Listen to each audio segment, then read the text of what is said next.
One of the biggest shifts in scaling your business is pulling yourself out of the day-to-day operations.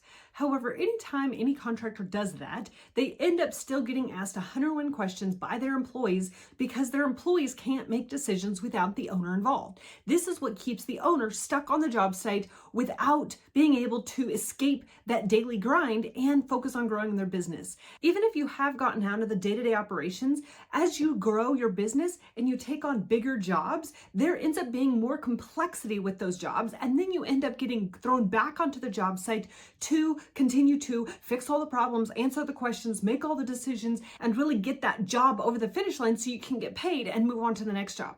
In this video, I'm going to go over 4 questions that you can ask your employees so that they can be trained to become decision makers without you being involved in the day-to-day operations. These 4 questions are really the way to unlock your freedom and get you out of the day-to-day operations so you can focus on growing your business. Hey, if you don't know me, I'm Liz Chisholm, and I help contractors just like yourself grow and scale their business using my Contractor Operating System. This system utilizes the 5S formula for scaling your business and getting your time back. These 4 questions have been powerful in helping my clients not only help them become leaders of their own business, but also help their employees become decision makers. Because heck, if you are stuck as the chief decision-making officer of your business, then you are really capped at how many decisions you can make every day. However, if you can delegate decision-making to your team and to your project managers and to your superintendents and to your foremans, now they are an extension of you, and you can leverage that so you can grow and scale your business. The very first question that you want to ask when they come up to you and ask you a question about anything is you want to throw that question right back at them and ask, what would you recommend? You want to see their brain working in this type of situation. If you constantly give them the answers, they know that you are the fastest, easiest way to get something answered, and therefore they will never think on their own. If they don't have a recommendation, this is where you want to say, okay, when you have a recommendation, come back with me. Sometimes I even see if they have a couple of ideas. Maybe they're just trying to vacillate between this idea or this decision or that decision, and you need to coach them through that. With you just giving them the answers all the time, there is not an ability for them to grow their skills and abilities to work and be better inside your business. And so when you ask, what would you recommend? If they're like, oh, well, I'm not quite sure. And they're like, okay, come back to me when you do have a recommendation. Or if they're like, yeah, well, I think it could be this or maybe that, work through those scenarios with them so they can start choosing and figuring out the best thing. This is all how you can get the stuff out of your head transferred to them, because now there's this dialogue that's going back and forth. If this video is very helpful for you to grow and scale your business, don't forget to hit the subscribe button, and let's move on to 2.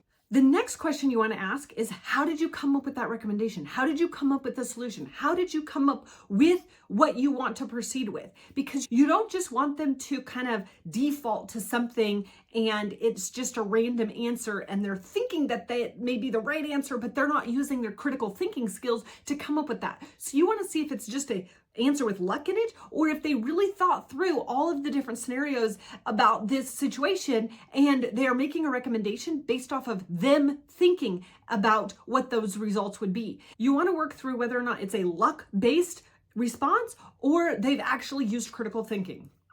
Once you see their train of thought, you actually have more of an ability to coach and train them. Maybe they don't really see things the way you see them, and so it gives you an opportunity to actually focus on that one part versus just preaching to the choir and they already know what's going on, and you're not really finding those small little areas where they actually are getting stuck and they need help with that. Which brings me to question number 3.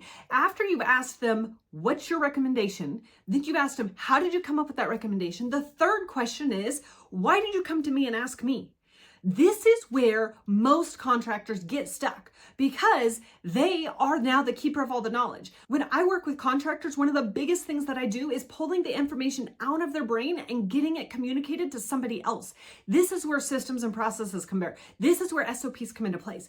So if your foreman or your project manager comes to you and is like, well, you would know the answer, that is your opportunity to know that you don't have the systems in your head communicated 100%. This is what I use question-based processing, because it actually helps you pull the information out and get the project manager the information they need. If they have the information they need, they're not going to come to you for questions because they know how to answer them without you. And that really is what comes down to a systemized business. And so if they respond, well, you would know what the answer. Now that's your opportunity to find that one spot in your business where you can put in some SOPs. You can put in a standard operating procedure or a checklist or some type of scenario where you go, okay, this is going to happen and then this is going to happen. Or if this happens, then this is going to happen. And so when you start understanding where is that bottleneck in my business, why did they come to me for those questions? Now you can fix that much easier than just blanketing SOPs across your business and nobody ever looks at them. This actually solves a problem. When your SOPs solve a problem in your business, you can now solve your business problems. Therefore, you can grow your business. When we actually focus on that, we can make so much more leaps and bounds and progress to scaling our business versus just throwing a bunch of SOPs at our business and hoping something sticks. So this step number 4 is really the critical piece in you pulling yourself out of the day-to-day operations. And this is the question you need to ask for number 4 is, where are you going to go, or who are you going to ask when you need this information again? So if it's you with all the knowledge, now they're going to constantly be coming to you and you're not out of the day-to-day operations. If you have all of that knowledge or all that information written down or documented somewhere, then you can pull yourself out of the day-to-day operations and now they know where to go to get those questions answered. So this is one of the biggest areas where I see this happen, is when the owner, who's also the sales rep, who's also the estimator, goes and meets with the clients and knows what paint colors they want, what countertops they want, what they style of cabinets or drawers or whatever it is that they want inside their house, or what type of siding, whatever the question is. The owner has all that information, and unless they put it in a way that somebody else can access it, they're going to be constantly asked about, okay, we're now at this step, is it this or this? Or we're now at this step, is it this or this? But if all that information is in a project management software, is in a Dropbox folder, is in a Google Drive folder, whatever the case may be, that is when you can now go, well, next time this happens, this is number 4, next time this happens, where are you going to go to get this information?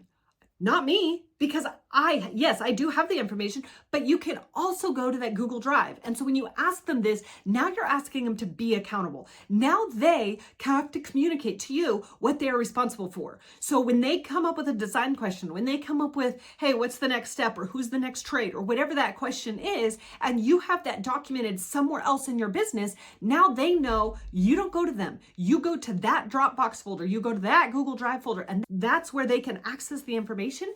And that is where you can pull yourself out of the day-to-day operations. They are more self-sufficient. They can make decisions on your behalf in the field, and therefore you can grow your business faster than you've ever thought possible. And this is how we systemize our business. If you found this video helpful, don't forget to hit the subscribe button, and I'll see you in the next video.